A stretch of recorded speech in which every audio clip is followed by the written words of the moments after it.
उद्याचा निकाल हा भारतीय जनता पार्टी करता आणि महायुती करताही विजयाचा दिवस असणार आहे। भारतीय जनता पक्षाला यापूर्वी कधी मिळालं नाही एवढं यश नगरपालिका निवडणुकीमध्ये भारतीय जनता पक्षाला मिळणार आहे। यापूर्वी ज्या नगरपालिका आमच्याकडे नव्हत्या त्याही नगरपालिका आमच्याकडे येणार आहे आणि जनतेचा कौल हा भारतीय जनता पक्ष आणि महायुतीच्या बाजूने आहे।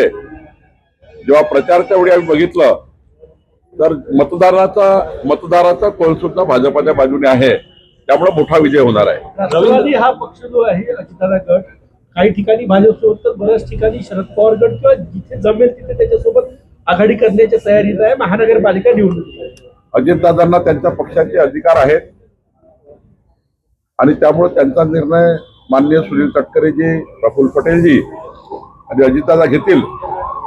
मला वाटतं की महायुती आम्ही करतोच आहे, पण ज्या ठिकाणी खूप जास्त कार्यकर्ते आहेत सर्व पक्ष मिळून, त्यामुळे तेवढ्या सीटवर ते पूर्ण होऊ शकत नाही, लढू शकत नाही।